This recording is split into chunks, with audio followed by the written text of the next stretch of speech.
Greetings and welcome.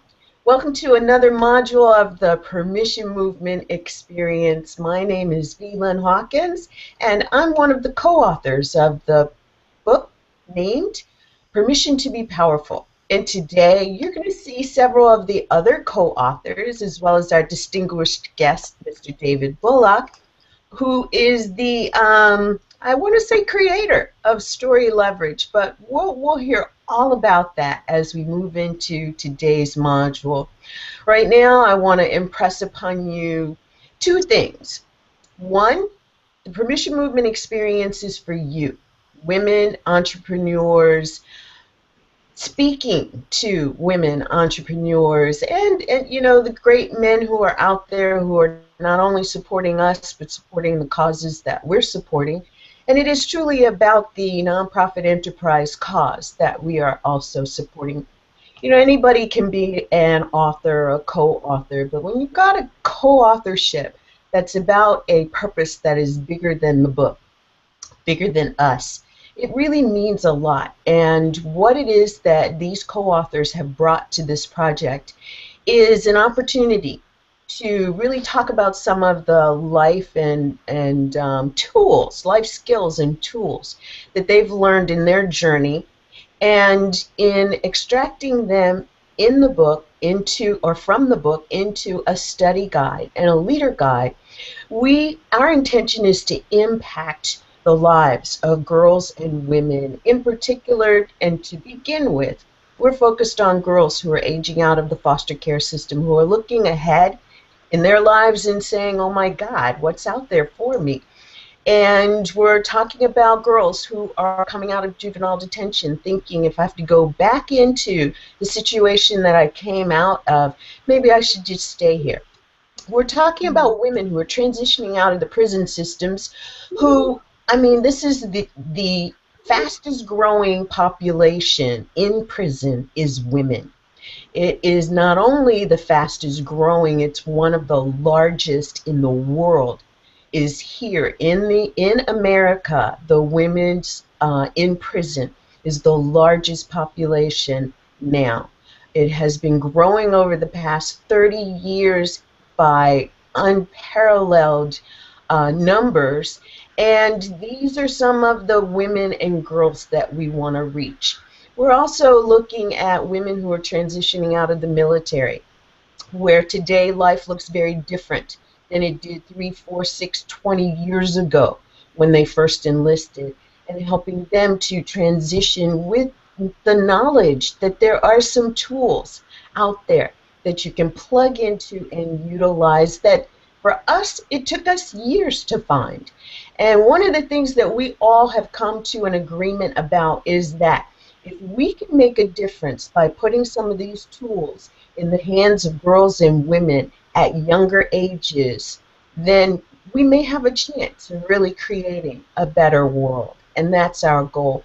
And we're asking you for your help, supporting us to do that.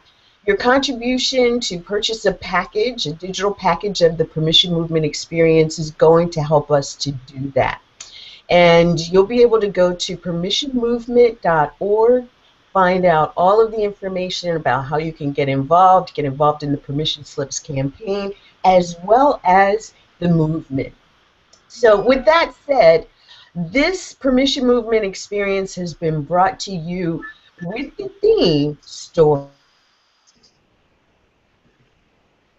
A powerful business, because that's one of the reasons we're doing this as well, to pour into you the information that can help you to do all of that and more. One of our co-authors here today is truly a teacher of having it all. You can, and we're here to help you. And we know that helping you, we will help others as well. So today, what's on the schedule is a panel discussion. It's an open discussion, and we're going to talk about, you know, in the context of story. Shakespeare was one of the most famous authors in the world, and he wrote stories, you know, that are centuries old now. And we're looking at some of us, our lives, the stories of our lives were written by others. And we're standing in a space now where we're saying, how can I take that back and write my own story.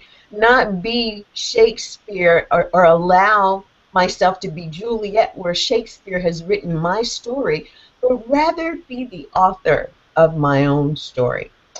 And I want to thank all who have joined us today. I'm going to go down and let everyone introduce themselves and just mention to you their involvement. And then Monica Ogando, Dr. Monica Ogando, is going to be our moderator for today's panel, and I'm so excited about that. So enough.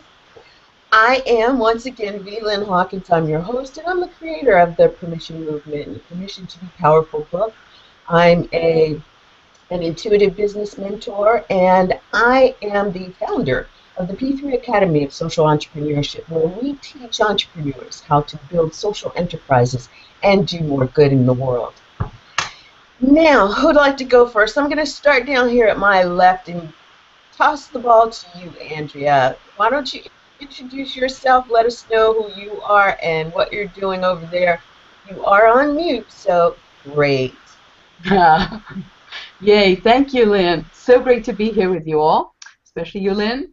And so my name is Andrea Wolf, and I am a business and personal coach for 25 years now, loving every minute of it. I'm also an author and speaker. And I'm a recovering Brit. You never fully get over it. And also a recovering perfectionist. You definitely never get over that, but you can mitigate it. So I'm really, really excited to be here, and this is one of my favorite topics of all. So thanks for having me here. Absolutely. Now, you toss the ball to Cynthia. Hi, everyone. I'm Cynthia Gardner ONeill. I am the founder of the Center for Loving Consciousness, and I've also created some programs and courses that are called Heartmonics, and they're about the harmonics of the heart, you know, teaching us a little bit more about who we really are and finding our harmony within ourselves. When we begin with that harmony and love within ourselves, we can be of a larger contribution to the world. And our heartbeat is the signature sound of who we are, so there's a story right there, right in your heartbeat. So I'm really excited to be a part of the Permission Movement experience, and I just want to thank Lynn for, you know, really putting together an incredible group of people that have so much contribution, that we all want to make a meaningful difference in the world. And, you know, that's what I think stories are all about, is finding the meaning in our lives, you know, through our own story, so that we can help and support others. That's what Harmonics is all about. So, thank you. Thank you. And now, David, ball's getting tossed to you. Hi, my name is David Bullock. Story Leverage was a conversation I started about 10 years ago, and it was looking at how stories shape people's lives, even the ones that we don't know are running in the background. And it's a whole structure around the themes, the roles, the structure, the background, on how to find the stories and excavate them and dissect them, and then make them the things that empower us as opposed to disempower us as we move forward. So glad to be here, and hopefully we'll have a great conversation around story and how it can be used. Great, I'm sure we will. We just had another one of our co-authors to join us, Lynn Sanders. We're introducing ourselves right at the moment, just saying who we are and what our business is, and we're going to jump right into this open discussion. Would you like to introduce yourself? Okay, it looks like Lynn might be muted, so I'm going to go ahead and tell you a little bit about Lynn. She is a person who supports story in a pretty remarkable way. She's founder of the Difference Makers Media, and through the Difference Makers Media, she actually helps individuals to construct and relate their stories. So thanks, Lynn, for being here today. We'll check you out in just a moment, and now I'm going to toss the ball to Dr. Monica. Thank you so much, Lynn. I am so happy to be here. Monica Ogando, and I am, along with David Bullock, co-founder of CEO Mastery. And this is a theme that's very dear and near to my heart. David and I have had numerous conversations about story leverage, and it's, even though talking about story is not new, the approach of adding to it the part of mythology, the part of psychology, and just general human behavior. When you understand all of those pieces and you start putting them together according to your life story, and seeing how you can author your own life story, a lot of possibilities now become available that weren't, that you might not have even been aware of, never mind accessible to before. And so this is the work that we do when we do executive coaching, when we do speaking, authoring, etc. It's really with the theme of empowering people to author their own stories. So I'm glad to be here and glad to be part of the discussion. Well, I am as well, and I think it's so important. You said so many things that resonated with me. One being the author of your own story. You know, being able to deconstruct it, to understand what helped to build it to be what it is, and without judgment, the whole psychology behind it. And in that psychological perspective, looking at now, what can I do that is empowering?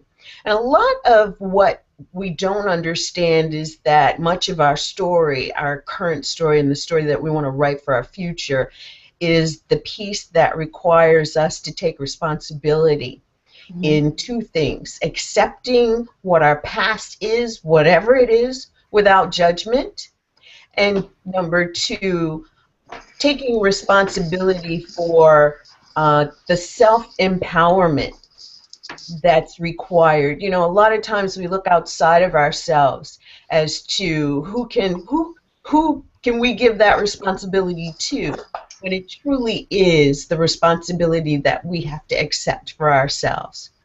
So Monica, are you ready to get this discussion started? I am. Sure, absolutely. Beautiful. Go for it.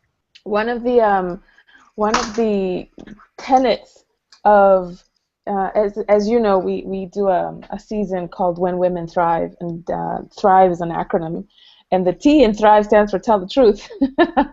So that's always the first step in any conversation of empowerment, in any conversation of progress, and certainly in any conversation about taking responsibility for not only your life, your story, but the impact that it makes and the influence that it has on other people.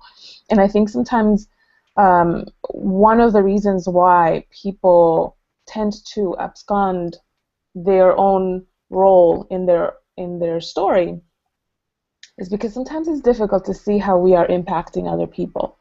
And even the no decision is a decision, right?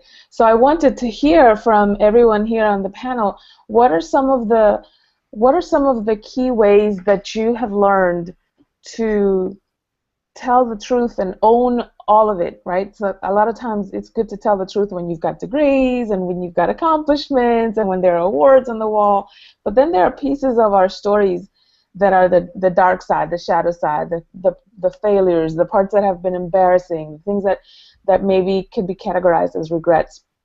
What are some of the ways that you have started to tell the truth about your story and that has been an empowering thing, even though maybe it didn't look that way at the beginning? Who wants to go first? Yes, Andrea. Okay. Great. Remember to unmute myself. So what I'm about to share is from personal experience. So I learned this first, and then I have used it in coaching. So the one thing that I've learned, and it's through really very big life experiences, like big challenges, years before I even knew about coaching, never mind became a coach, and it came with a little bit of hindsight, you know, that 20/20 vision thing, which is those experiences that were very big struggles, you know, sort of business collapse. I worked with my father. It's what brought me to America. And it was very dramatic. It was a client wanting to move on, but in a very angry way, and so it led to a 4-year lawsuit that almost, killed my dad. It didn't, thank goodness. We just celebrated his 88th birthday, but it absolutely took the life out of him business-wise. Mm-hmm. And so it ended up getting settled, and all was well, and we paid attorneys, but it just decimated the business. And so thinking about sort of that big event, it went on for years. I just was, when I look back on it, I got to see, actually, I learned so much through that experience. And so what I do in coaching all these years now is help people reframe the experiences that they're calling struggle, challenge, suffering. Like, number one, each and every one of us, me included, have something to do with everything that shows up in life. Mm-hmm. That on some level, big life is going on, we can count on it, that you have co-created, at minimum, what's in your life. So starting from that place, where, well, if I had something to do with co-creating this, like you were saying, I am responsible on some level. Now, what choices am I making? To how am I going to make it through this? And then as I get through it, how am I choosing to frame it in my life? Is it going to destroy me for life? Am I going to give it that much power? Am I going to grow from it and seek to then take that learning and make a difference in somebody else's life? We have lots of choices. So one of the phrases I'm known for is, you always have choice, especially when you don't think you do. And where you always have choice is how you react to what's showing up in your life, or what has shown up in your life in the past. So that's where your power is you always, always have choice in that domain. So maybe life is happening at you, you have no control over outside circumstances, outside people, but where you have 100% domain is how you choose to react to what's showing up in your life. Mm-hmm. Excellent. Yeah, good point. Thank you for that. Yeah, my great pleasure, yeah. Yeah. Cynthia, how about you? What have been some of the ways that you have owned your story, started to tell the truth about it, even the parts that may not necessarily be pretty to look at? Wow. Well, through my life experiences, many of my stories I didn't want to tell anybody. Mm-hmm. I didn't want to be in my truth that I was, sexually abused and raped and all those things for 4 years of my life. A lot of times we also take on that, when we're speaking of responsibility, so many of us feel responsible for when those things happen. Even at, I was 11 years old when that began to happen to me. But, later on, when I did start, 16 years old, when I finally left home and went to the mountains, and I didn't tell anybody about my stories or anything during those times when I was a kid. And even when I left home, I didn't tell anybody about that. And but what I really focused on, though, was me creating a new life for myself. So knowing what my past was and knowing the illnesses I went through during that time, I made a decision when I moved out on my own at 16 to make my life better than what it was, and give new meaning to it. And give new meaning to myself. And so it was about me taking responsibility for what I was experiencing in my life. And what I did, it was really amazing, because even the relationships I had flourished. And my health was incredible when I started standing in my truth of my happiness and joy. And I guess I didn't have to share that, but as I grew older, I wanted to explore my past and what drove me to move out of that experience and into a new experience, because I was watching other people stay in those experiences, even in abusive relationships and things like that, and not honoring our truth of our happiness and joy, our own health and well-being. What's healthy for me? And people are staying in those experiences. So I really decided I really wanted to explore what got me to make those changes. And so our stories and putting meaning to them are so important to help others. And I just wanted to bring up a conversation with what I had with Lynn at one time when in our conversation about stories, and she was telling me about her mother not sharing her stories, so she felt separated from her mother without having that story. And you know what? I didn't share my stories with my kids for the longest time. And now, as I started growing into understanding more how important our stories are, and our own changing, our own consciousness raising information that's coming in is so important to share to others. You know, what's in our hearts, our state of being. You know, I say the state of being, let it be love. You know, an attitude and diet full of love is a life full of miracles. And if I can't share that with my kids and stand in my truth and say, this is what was healthy for me, and show them that they have choice to either stay in a relationship that's abusive, simply to stay in a relationship, or to be in your truth and say, this isn't healthy for me, and I'm going to walk away, and I'm going to do what is healthy for me. And I began to do that. And you know what? In doing that and standing in my own gift and my own place of self-love, which took a long time to feel that self-love, and that's why I teach harmonics and loving consciousness, helped me be of more contribution to the world. I had more to give when I recognized my own gift.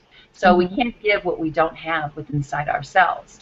And I always say in my truth that what I'm learning, so I teach best. So a lot of times people feel like they're out of place when they're starting something new.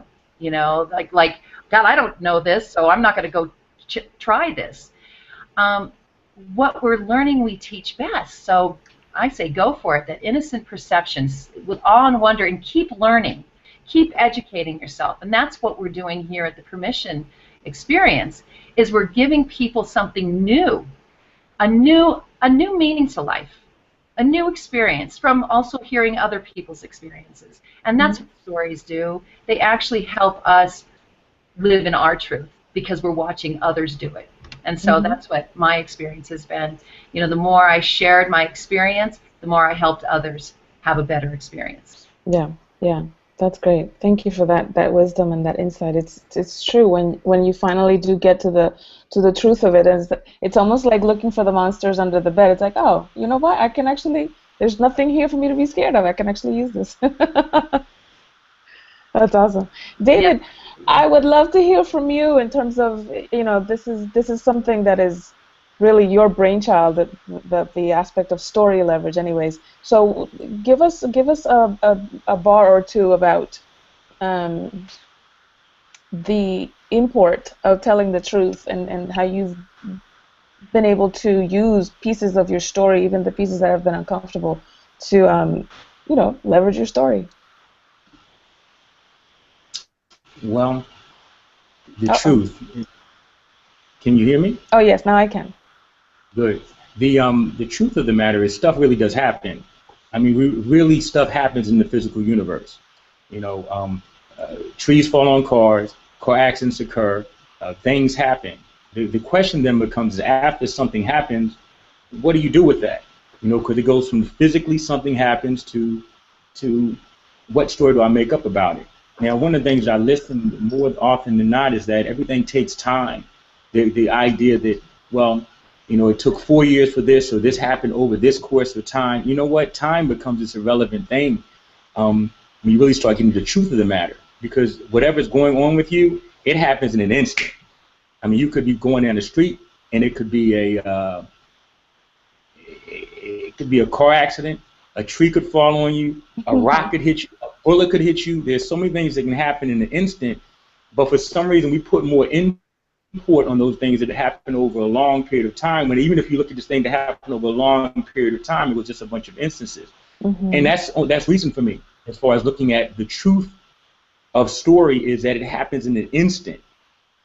And we have to make decisions in an instant. I mean, it's a physical thing that then we have an emotional response, and all of a sudden we have this mental construct around it, and then we put reasons behind it. say is that the personal story is over the last 10 days, I had a very significant 3-second event that happened in my life where I was driving along on the highway and the car started to skid out of control and I went to go hit the wall. And I decided not to hit the wall and I came away from the wall and then spun across 3 lanes of traffic. And this was on last Saturday. So I'm really celebrating a week and a day of still being alive. Oh my goodness. Yeah. Okay? To look at that and say, wait a minute, what's the truth of the matter? The truth is that something did really happen. And now I can look at that as like a long bout with a disease and walk away from that with like, you know, I really experienced something, or I can just say nothing happened because I didn't get hurt. No, something really did happen and it really was meaningful. And I have to decide whether I'm going to be traumatized and never drive a car again in the rain and get all nervous. Or am I going to say, wow, this is the 8th day for the rest of my life, and how am I going to use every moment of it? That's how I'm using the truth of story in my life practically and pragmatically. It's not conceptual. It is and is. It's an experience at this point. So you bring up something really interesting. That's you said I have to decide whether this is going to be traumatic or not, and I think I can't stress how powerful that is, because a lot of times people think, you know, skidding rain, trauma, like it's an automatic. They don't think that there's a pause in there where you actually have a choice. So that you can actually distill it to the choice point is actually very powerful. Well, that person, because actually this thing happened on Saturday, and the next night it was dark again, it was raining again, it was a dark road again, and I felt the same anxiety come up. And yes, it is a choice point. I mean, again, it's the funniest thing. There's always a physicality to every story. There is a setting. There's not only the roles, there's the setup. It was a dark night, and it was raining outside, and it was 2 o'clock in the morning. There is a story for everything, and we make our lives just that dramatic. And if I am not careful to really say, okay, starting to feel a little bit of stress here. Now, why? What's going on in this setting that reminds me of what that traumatic experience is? And once I found out I could start paying attention to what is reminding me of that thing that was traumatic or stressful or I made meaningful, then all of a sudden life can begin to unravel, and then it comes back to being present. The truest truth of all things that you can do within story is be present in the story when you're in it. I mean, I had an incident the other day, and I don't want to monopolize this, but the idea of habit, where we've all gotten into our car and said, did I lock the door? If you lock doors, like, did I lock the door? You know, it's a habit. And I said, wait a minute. If I'm in a habit, in a habitual mode, that means I'm not present. So what I did the next time when I was leaving, you know, I looked at the key, looked at the hole in the door, stuck it in, turned it in a very present type manner to know that I wouldn't get to the car and say, did I lock the door? Now, we can be that present all the time, the story will never grip you. And you won't get in the habitual mode of thinking that everything is everything. It just runs into everything else. Life is really a matter of instances. So, again, that's my ultimate truth on story. Be present. Yeah. And don't get caught in the setting of it. So that's my newfound last 7 days epiphany. Right. That's the thing. That growth is iterative, right? So it's like we keep adding to it as we keep living. That's awesome. Lynn has told us that she is at the library, so we're going to respect your need for silence. But thank you for writing in on the chat. She says, you know, we need to examine our beliefs about ourselves in our stories. Do we choose to believe that we are lacking, or do we choose to believe that there's a higher reason for our challenges, to learn from and grow stronger? During a family crisis when my mother suddenly passed away, my father needed to replace his anger at me and displace his anger at me and started writing me abusive emails and said that he would disown me. He wanted to blame someone for my mom's death. I had to learn to forgive him and move on, not taking on the anger of my father's blame and recognizing that his story didn't have to be my story. I could be independent without having to rely on my father for support. After forgiving him spiritually, he reconciled with me. And you know, Lynn, this is such a key point here, because a lot of times people think that reconciliation happens after a conversation or after some kind of exchange. And it doesn't necessarily have to be so. It actually, that reconciliation, it's an internal process. And when you are reconciled with someone inside of yourself, then the external reconciliation can actually begin to happen. And that's a perfect example of that. That's awesome. I don't know if you're still writing. It looks like somebody's still writing. Okay, good. Yes, keep writing. So there you go. Awesome. So it's really so powerful to hear these stories, I think, because a lot of times when we're in them, we think we're the only ones that are experiencing this level of despair or this level of sadness or this level of loneliness or this level of shame or guilt or whatever the case may be. And when you get around other people, it's like, oh, we're all going through this, you know. It reminds me, I've told this story before, it reminds me of a time when I was going through cancer in my early 20s, and I had one of those dark night of the soul nights, literally, and I was sitting there 3 o'clock in the morning crying, and my daughter woke up after hearing me cry, and she comes to the dining room and she sits on my lap and she asks me why I'm crying, and I told her that, you know, Mommy has a lot on her mind and a lot of it is making me scared and angry, and so that's why I was crying. And then she started crying too, and it took me aback. I was surprised because, you know, sometimes, like, I know why I'm crying, why are you crying? And she, in her 3-year-old wisdom, she was 3 or 4 at the time, she says, Mommy, if we cry together, it goes by faster. And I just thought that was the most amazing definition of compassion and empathy from, of course, a child, right? From the mouth of babes. So it's really just so awesome to hear us all share these stories that, although they are unique in the plot of our lives, they have that theme of, you know, this is welcome to the human condition, right? So Lynn, I would love to hear from you your take on it, right? Like the first step in any powerful transcendental moment is to tell the truth about it. How have you been able to own your story, even the dark parts? Well, a lot of it unfolded for me when my son passed away.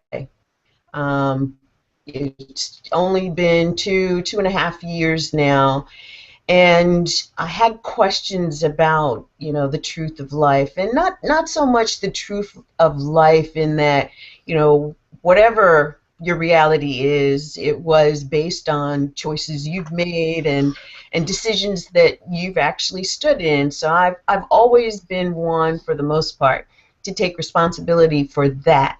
But when my son was killed, I was lost, and in my journey to step back on my path, a lot of things came to light. And one of them was how I felt about myself as a person, as a mother. The other was how I thought others felt about me and how important that was for me. And again, when you're talking about, you know, traumatic or not, reaching that choice point for me was, okay, what am I going to do with this now? Because my life drastically changed in the blink of an eye. I'd been living in California, had lived there for 10 years.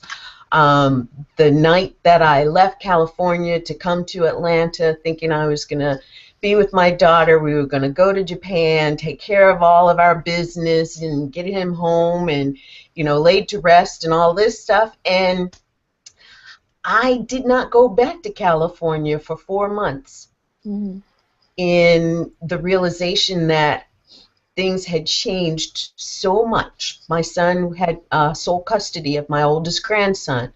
When we brought the family over along with him to do the interment and everything, my daughter and I kept my grandson here with us. And it meant that for me, so much had changed. I was fortunately an entrepreneur at the time, so for me, coming out of the fog, it was, how do I restart my business? How do I get things back on track? And seeking guidance in that. One of the things that I teach, which is, you know, writing your business plan. I went back to my business plan. I was like, what did I set myself up for?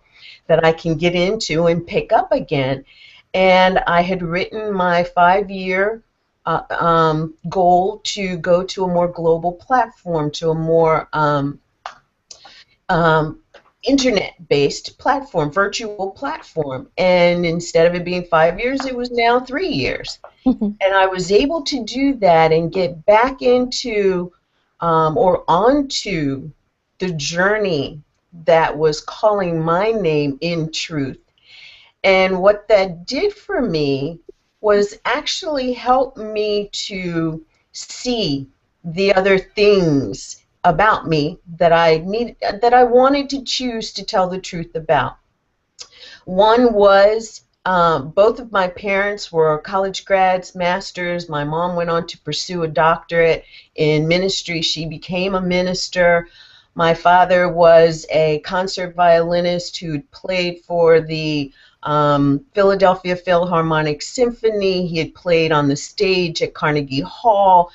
We had family members, his frat brothers and my mom's sorority sisters who were actors and actresses. And if in the black community, you rise to the level of being, performing opera and, having lead roles in plays like Porgy and Bess. There's some very prestigious people that you end up being around. Yet when my father died when I was age 7, again, the whole traumatic thing, our lives changed then. And my mom needed someone to vent her frustration about life with, and it ended up being me. Not only did she not tell me her stories, I love my mom, don't get me wrong, but she knew no other way to ease her own pain but to be cruel to me. And I internalized all of that, went on to lead life, getting connected with a gentleman who had much promise, but he was a drug dealer. And I remember having a conversation with him one day. Man, you are so smart when it comes to business and doing business and influence and persuasion. Why don't you put that into something that you can really do something with? Well, he went to sell cars, used cars. And I'm thinking, oh my God, I didn't mean that. But, a little bit higher up the totem pole. Exactly. But, you talk about the experiences, and it took me, my son's dying, to actually say, I'm going to stand in my truth. I have learned a lot in my 60 young years, and some of it has been to release the thing that I felt I needed to be connected to and hold on to about my story. I'm not a college grad. However, I worked for people who were college grads who I used to go around shaking my head and scratching my head. It's like, you're an idiot. Yet I also found myself in college for 8 years without, on the inside, coming out with a degree. I felt like, Lynn, give yourself some credit for all of that. And then I was in the position of, being a single parent and raising my 2 kids by myself without much outside support. And my kids turned out to be amazing. My son was 33 years old when he passed, a sergeant in the Marine Corps. He was a leader of men and women.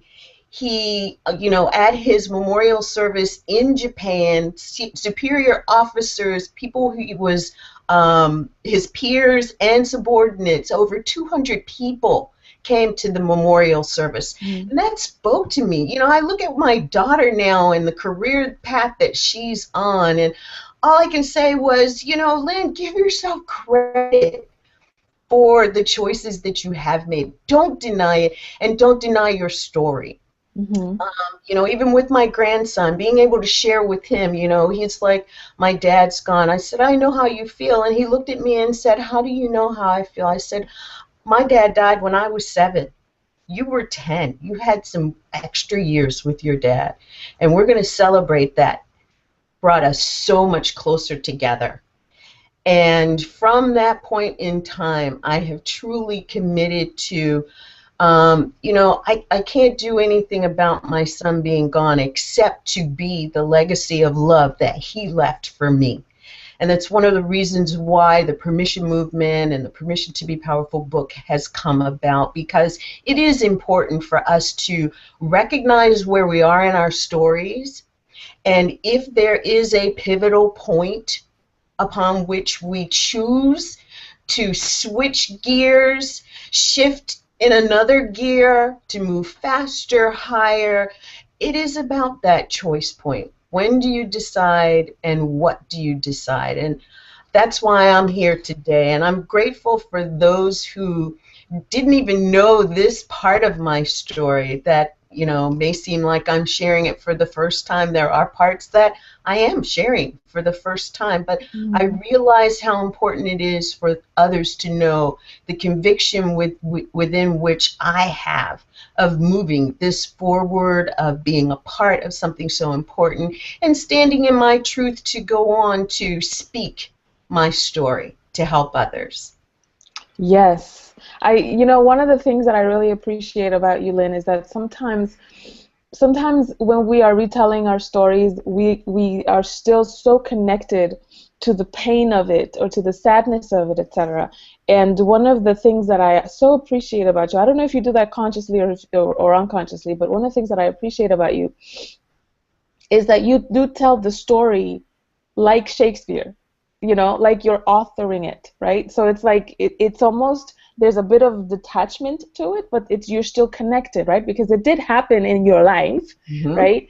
And there's still beauty in it and something to celebrate about it, etc. So a lot of times we sometimes don't get through telling a horrible chapter, as it were, without crying or without, still getting into that anger or whatever of it.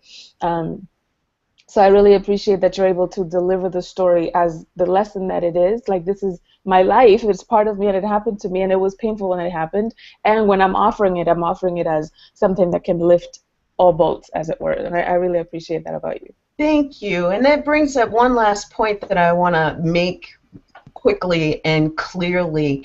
It was the point at which I really was able to stand in self-forgiveness. And I think that the detachment that you speak about is, yes, it's truly my story. I truly own it. I stand in it and every choice that I've made. And yet the detachment to those emotions comes from knowing that I've taken the time and I stand in the self-forgiveness that I'm due. I love myself enough to know that I want to give myself that. Yeah. And I think that is a great point. Thank you for pointing that out. Absolutely, absolutely. And we have Aileen Boundy, who has joined us, and I'm so happy that you are here. It is officially a party, everybody. So, Aileen, how about you introduce yourself and tell us who you are, and then I'll get into the question that everybody's been answering. Okay, hi. Sorry I'm so late. It's lovely to be here. I'm Aileen Boundy, alignwithyourpurpose.com, and I help people turn their lives around by finding and aligning with the true purpose in life. And of course, that just fits perfectly into what we're doing here with the Permission Movement, with your story, because if you don't know what story it is you're telling yourself that's keeping you stuck possibly, then how can you move forward and make changes if you want to? So yes. I'm sorry I missed what you were talking about at the beginning, but I'm sure you're going to bring me up to date on that. Yes, that's okay. I'll volley the ball. So we were talking about how one of the prerequisites in owning your story is to tell the truth about it. And so everybody's been answering the question of, how have you owned your story, even the parts that have been uncomfortable or painful or dark, etc. And then giving us some clues as to how they did that, so that people that are listening can take that on. Wow, that's a big one, isn't it? Yeah. You know we don't play around here. This is not permission to be cute. It's permission to be powerful. Let's cut to the quick, shall we? Yeah. I think my own story. We don't have an awful lot of time, and it's obviously not all about me here. But the biggest thing that I've had to face up to, in as far as being able to speak my truth and not feel that I'm really hiding something. It was my journey with alcoholism, and coming to terms with that. And it's only really very recently, the last 12 months or so, that I've begun to speak about it in this kind of forum and with friends, because now I feel I have to do this. It's part of me. It's who I am. It's something that I experienced and I've confronted and dealt with, and yet it has opened up so many parts of my life. For example, the spiritual side to my life, which was just not there before. It's helped me connect with what has become a huge part of my life, being able to connect with my own higher self and help others to do that too. And it's all part of an ongoing process, really. But I think that really, for me, was the big thing that I was able to, that I could say, now that I've dealt with that, I feel I am in my truth. I do stand in my truth. Whereas before, and it was partly because I was employed, I was working as a teacher. It was not a good idea to go around shouting, "Hey, I've got a problem with drink," So I would just, don't do that. It had to be kept down. But I left that profession a couple of years ago, and now I've been told a few times that I have shared it already, how much it helps other people to know that somebody else out there is going through that and can get through it and can move on. Yeah. So and Elena, what I love about what you're sharing is that just in the speaking of it, I said something earlier on the call where it's almost like just in the speaking of it, it's almost like looking under the bed and realizing that there are no monsters there, Yeah. Yes, it's never as bad as you think it. People's reactions are never, in my experience, are never what you think they're going to be. The people that you think would be shocked and horrified are not. They're so open and loving and accepting. You sometimes get more, let's say, negative reactions from the people that you wouldn't expect it from, which is kind of it seems paradoxical, but I've just accepted how things are. Everyone's in their own space. Everyone has a different history of their relationship with either their personal relationship with alcohol, within their family. They may have some experience of it. So you never know where people are coming from. But I found that, I don't go around shouting it from the rooftops, because it's not a huge part of my life anymore. But it is a big thing that I went through, if you like. So, yeah, that's awesome. Thank you for sharing that and for being so open and transparent. That's thank you for giving me the opportunity. It's a great place to be doing that. I want to, for the people that are listening, I want to give them something tangible. And human beings, we all learn by modeling. It's how children learn language. It's how we learn how to grab things and how to respond emotionally even. It's funny if you've ever seen children, if they can fall on their butts, and the first thing that they do is look at mama, like, okay, should I freak out? Is everything okay?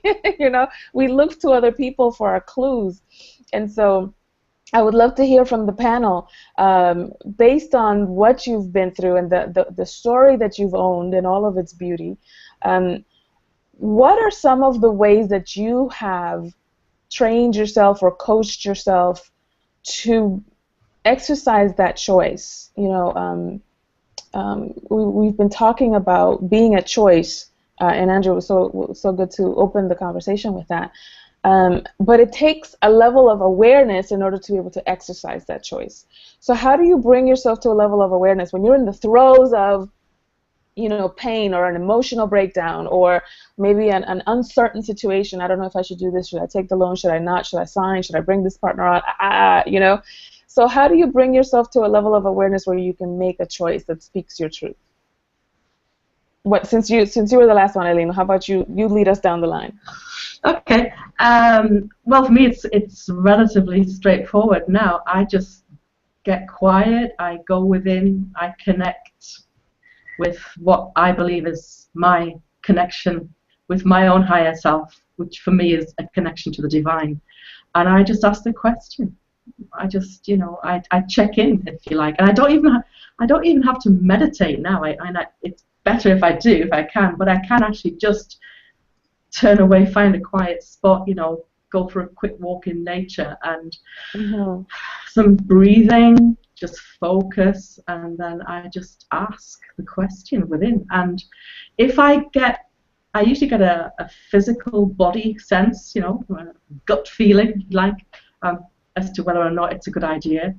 But if I don't, I just wait. I don't act on things if I'm not sure. I just wait, and then usually the answer comes within a couple of days. So that's what I do. I connect within.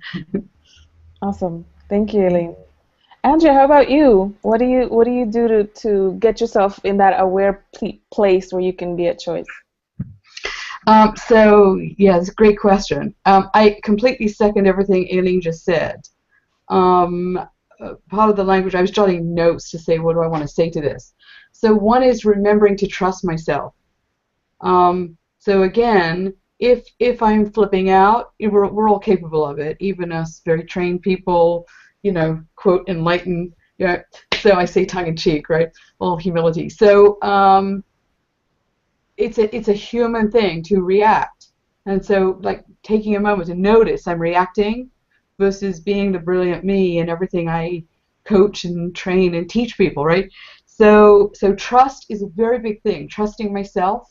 And it could be, the going within. It could be just remembering to trust myself, and the wisdom within me and the wisdom of the universe and access that. And I'm also a very practical coach in the sense that one of the things I say is really pay attention to who you surround yourself with. Mm-hmm. So I surround myself with, whether it's my coach or just connections, friends, community around me, with people way smarter than me, more brilliant, who will be honest with me, like the truth thing you were just talking about, that great question, our first question. Mm-hmm. And so I reach out because one of the, I said sort of, again, somewhat jokingly, but really I am a recovering perfectionist. I have a full-blown perfectionist mother, and so I learn from the best. Really just knowing when I'm overthinking something, when I am getting in my own way. I'm very capable of that. So reaching out and staying in motion, being my powerful self, often comes when people remind me, hey, Andrea, come on, who are you here? And I get reminded who I really am, what I'm really up to in the world. And it's all about serving and being out there, making a difference. So being clenched and anxious doesn't really fit with that, so I don't stay there too long because of who I reach out to, who I surround myself with. Does that make sense? Really have a support system. Reach out to it. Don't just have it. Reach out to it is one of my answers. Yeah, that's awesome. Thank you. What about you, Cynthia? I know you have something, especially with all the hard work that you do. Well, the main thing I do is I feel. I get inside myself and I feel what I'm feeling. Because if I'm unaware of whether it's mine or someone else's, mm-hmm. I really, and that's where I come from, a place of trusting my intuition and knowing. Because, intuition is inner knowledge or inner knowing, and if I'm not feeling who I am and what I'm feeling in that moment, and we're not talking about your five senses either, we're talking about that deeper sense, which is the heart, really feeling inside my heart and going, is this healthy for me? And I love asking myself those questions, and those are the 4 powerful questions I ask others, and and my clients and things like that is this healthy for me? And if it's not, what would I rather have instead? Which takes you in a forward motion, then you're not lying to yourself. Many of us, when we're in a position where we're uncomfortable with the situation, we don't know what to do. If you stop and ask yourself what I'd rather have instead, it's taking you in a forward motion, and it's not a lie.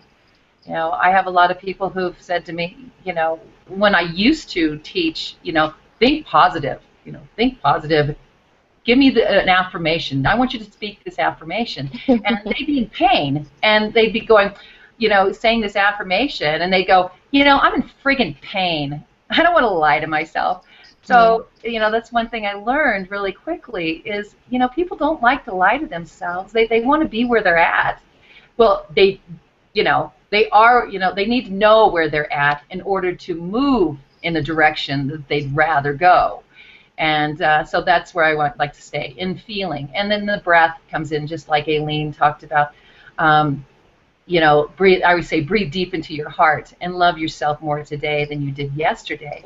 Because when we come from a place of loving ourselves, we are the biggest gift that we can give out into the world. And we make wise decisions. We trust ourselves. We do those things that won't harm ourselves. And we won't harm others either. So we take in that consideration that we are a good person, and that, you know, one of the things I teach my children, and someone else just put this out on the posting it in social media, is there's a lot of good people in the world. Mm-hmm. If you can't find one, be one. And so, I love it. Right? And put that on a T-shirt. yeah, I did. I love that. And so, you know, I've spoken that to my children, because they'll come to me and say, gosh, this person did this and that, and this is what's going on. And I said, you know, you be the good person. You find your own truth. You be the good person. Okay? Get into your heart, love yourself, and you show other people how to shine. And that's where I start off with. But feeling, and this world's been desensitized to feel, and that takes your power away. So that's one of the things I love to teach people, is start feeling again. It's okay to feel. There's nothing wrong with it. In fact, it empowers you to stand in your truth and make wise choices for the betterment of the all. Yeah, that's awesome. Thank you for that, Cynthia. And I think you're right. I think we tend to infantilize feelings or minimize them in the society as though they're not an accurate thermometer of where we are, and I think they're good to watch, without having to be a slave to them, right? Because they can be kind of mercurial too. I always tell people it's a feeling; it'll pass. David, how about you? In what ways do you get yourself in awareness and in making choice when you're in a point of, okay, I could write my story here. How do I want this to go? How do you get to that point of awareness? I asked 4 questions because really something did actually happen. So you got to ask the question, what happened? Like, really? What really happened here? Was it just an email? Was it just a phone call? Was it just an utterance out of someone's mouth? What really happened here? And then I asked the question, and what was the impact? Because I did feel something, like something actually did happen, and I really did feel a certain way about it. And then I asked myself, well, what was the meaning that I put on top of it? And then I asked the real questions, okay, so what am I going to do to hold this thing in place? Am I going to keep it here? Because in keeping it there is where it gets iffy. You know, because if you again, at that point, when you decide something really does happen, you really do feel something about it, you really do make something of it, now the question now becomes, you know, am I going to make myself right about it or wrong about it, or what am I going to do here to keep it in place? Because then you're in this recurring pattern of experience, and that's where we jam ourselves up, or at least where I've seen I've jammed myself up. So I asked some pragmatic questions, like what do we, you know, and I've even heard myself say, oh, that's what we're doing, really? Okay. I've heard you say that too. That's what we're doing. Or say is that's what we're doing. Oh, good try. Oh, that's a good one. Because you know, because it's, you know, you're making up a story. Now the question is, am I going to accept it, and is it helping me or not? And I know if it's helping me or not. You know, and if it's not, it's not. You can't make me buy into a story that works for you but does not work for me, because it's not helping me do what I'm trying to do over here. And no matter how learned you are, or how spiritual you are, or how guru-ish, I could give a doggone, I don't care. That's not making me, it's not helping me do anything beyond this point. And I think taking that breath and asking the questions like, is that really helping me or hurting me in my life? Because we're all here to to interact with each other's energies and their lives and whatnot. But sometimes it's for us to see ourselves, and sometimes it's for see us for who we're trying to be, and sometimes it's having us to see who we're not trying to be. Yeah. Yeah, the contrast is also a lesson, absolutely. Yeah, so I mean, based on polarity, I'm seeing you. Now what? Is it good for me? Is it bad for me in this moment? Not yesterday, not tomorrow, right now, which now comes back to that thing of being present. You know, so the thing that goes back to that taking a breath, I mean, I'm a little bit more vocal. I'm like, really?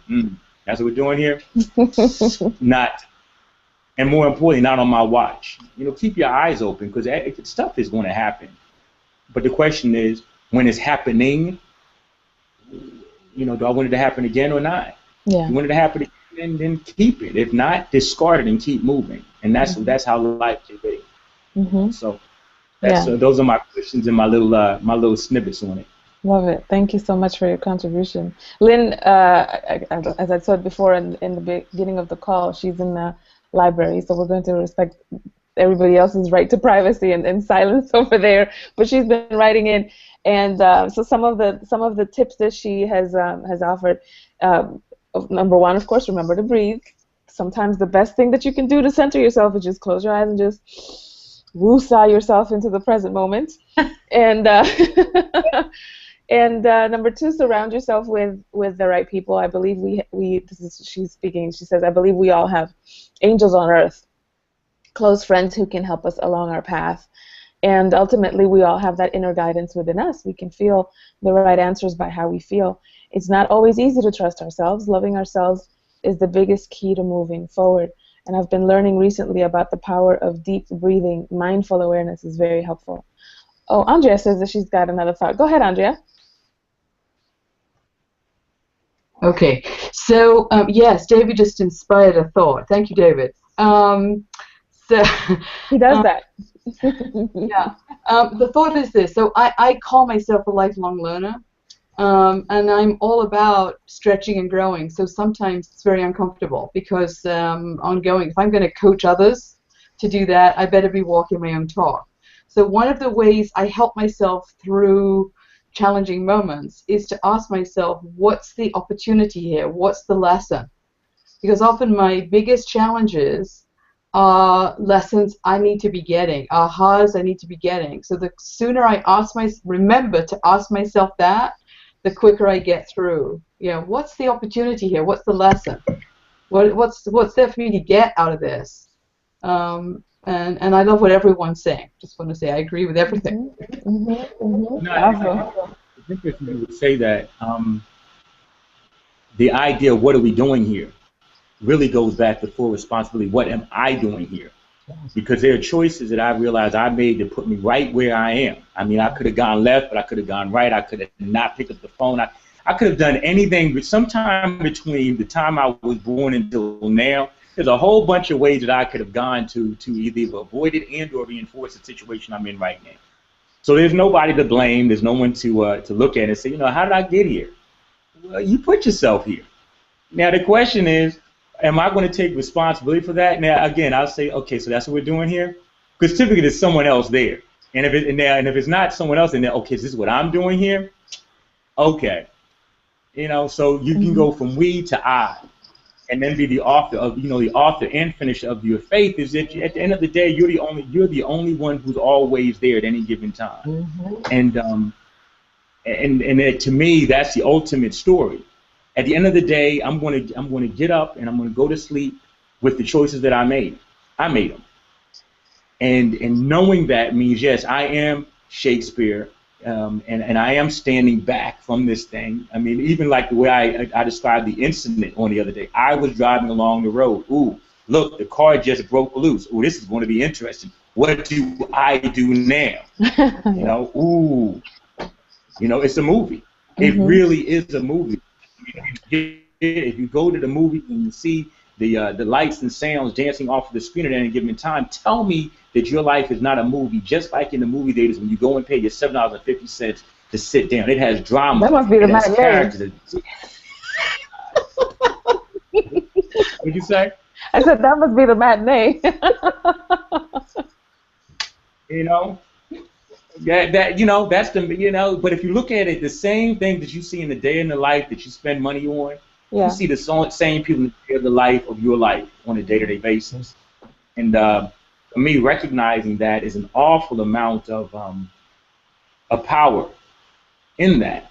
I mean, that doesn't mean you're not going to get mad. That doesn't mean you're not going to get rid of people. It means you're going to not dislike some things that are going on, and that's your choice to figure out how you're going to move with it. And when you're stronger, you come back stronger. You don't come back weaker at any given time. So story, for me, is the bottom line on this whole thing. It's been talked about, bantered about. It's been the way people communicate. It's the way people hold themselves. You know, a story comes down to your name, your community. It's story. So once you know that, life can become very, very easy to navigate. Thank you. I'm done. No more soapboxing. I'm complete.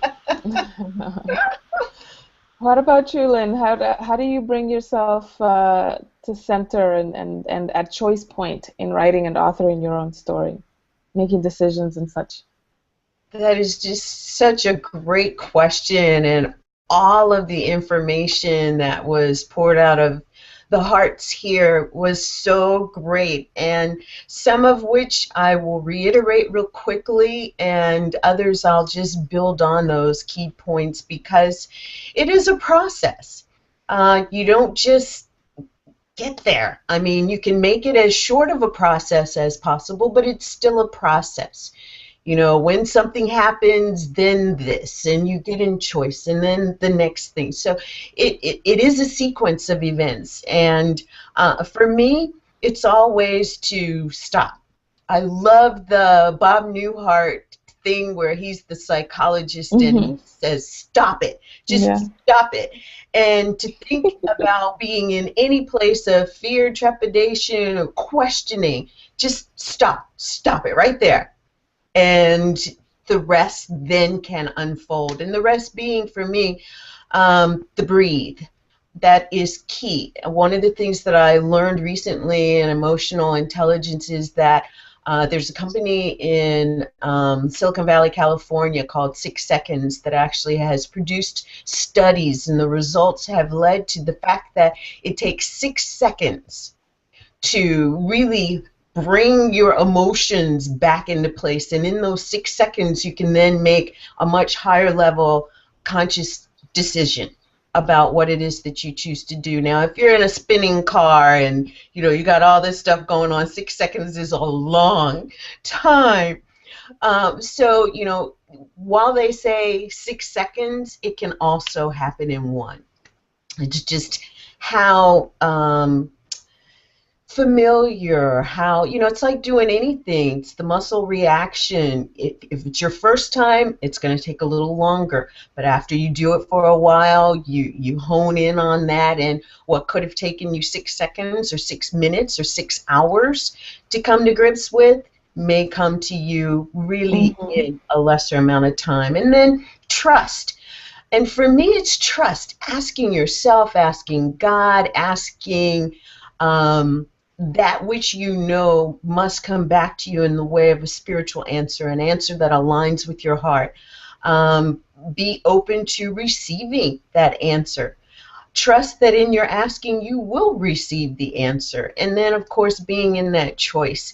Cynthia said something to me a while back that really stuck with me, and it was, I've been a really big head person. If it wasn't analytical and methodical and all of this stuff, I couldn't really grasp it. And then she said, Lynn, you're such a big-hearted person. Get out of your head and go to your heart, because your heart is so much wiser. And I thought, you know what, you're right. I like that. And so that's become something that I consider in that 6 second time frame as well. And then, you just have to get to the point where that whatever happens because that's what's supposed to happen. Whether it's a decision you made that may not have been the right decision, a decision that you made that you can say, yes, that was it. or one that you said, you know, I'm just paralyzed in and I can't make a decision about. It's still no decision, and it works the way that it's supposed to, because anything that comes back to you that may look wrong, don't make it wrong. Just make it about learning the lesson. What was I supposed to get from that answer? And I love how David put it into context about, you know, being in that space of being present and asking the questions, because you may hear yourself say you were wrong. Don't be wrong. Stop it. Stop it. Just be open to the lesson and forgive yourself if you truly believe that you were wrong. It truly was about the lesson, and in the lesson you can find forgiveness. That's my take.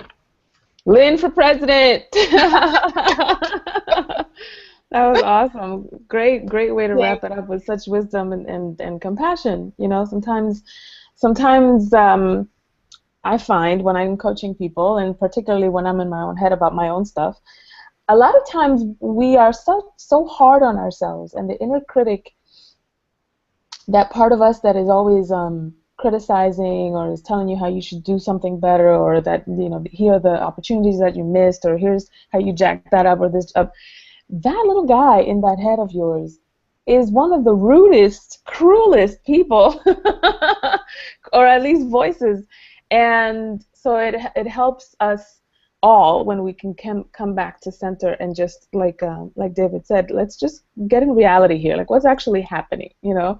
And one of the things that I always tell my students is, you know, there's only 4 things that are factual, right? What someone said or didn't say, and what someone did or didn't do, and everything else after that is your interpretation. And so there's such wisdom in just getting clear about that. Don't make it worse than what it is. Don't make it better than what it is, but don't make it worse than what it is either, you know. So I want to, I'll just say this as far as my own answer for that question is that someone once told me a long time ago that questions are the creative acts of intelligence. And when you ask the question, a powerful question, it can really create stuckness, or it can create breakthrough, right? And so what are you committed to, right? Depending on the question that you ask, then you'll get a different response, right? And so one of the 3 questions that I use always to kind of like get myself back into center, one of them is who's speaking.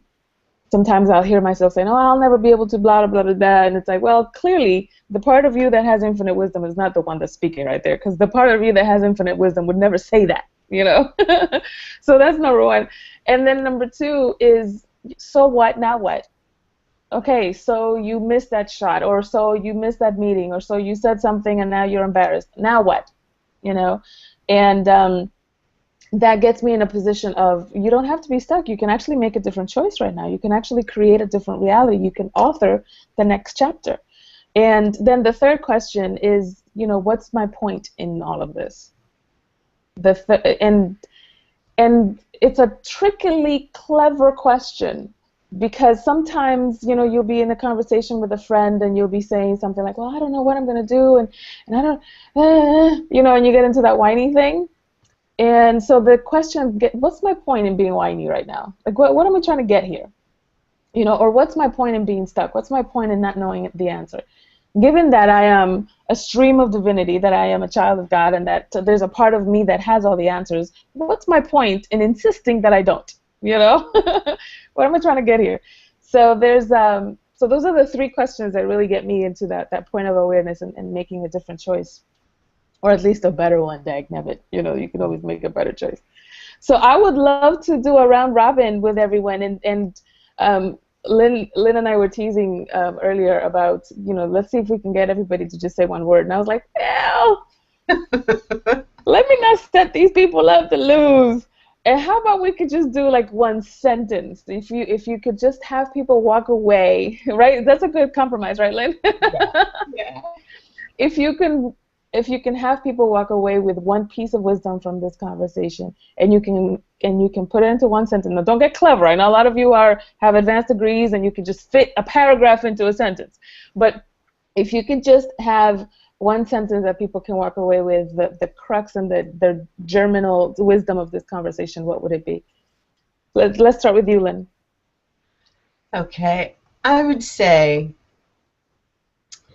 be compassionate with yourself first. You know, it's the whole put your mask on first and then you can help other people. Be compassionate with yourself first. Mm-hmm. Mm-hmm. Yeah, awesome. Look at that. Leading by example. Full sentence with no clauses. Awesome.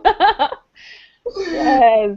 Lynn, I'm gonna wait until you type in. I'm gonna skip over you because I know you're on mute, and I'll just wait till you post your thing here. But how about you, David? What's one sentence that you can have people walk away with from this conversation?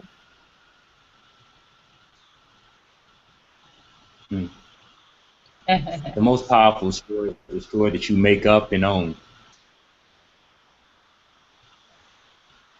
Say that again.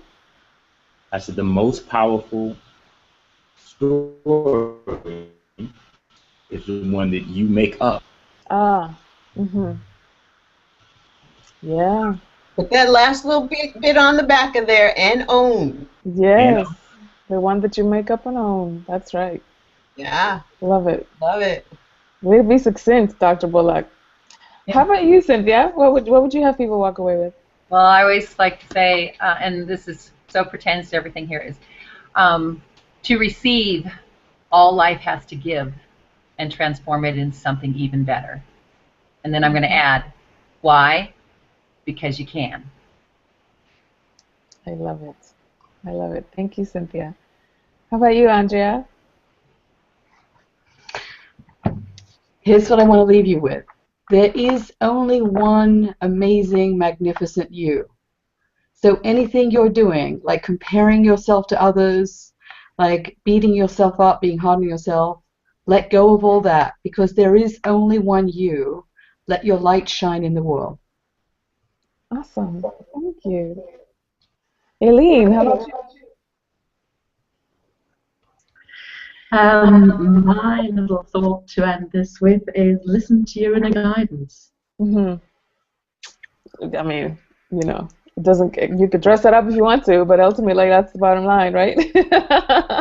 That's great. And just circling back to Lynn Sanders, she says, "Dare to believe in yourself and the power of your dreams," which, of course, isn't that what we're all here for, right?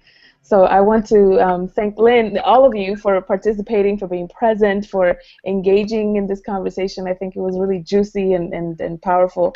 And thank you, Lynn, for having me facilitate the discussion. I'm going to turn it over back to you so that we can start wrapping up. And again, I'm just so delighted. Look at all the wisdom and the love and the heart and the personality that's going into this Permission to Be Powerful movement. I'm just so proud to be a part of it. So thank you, everybody.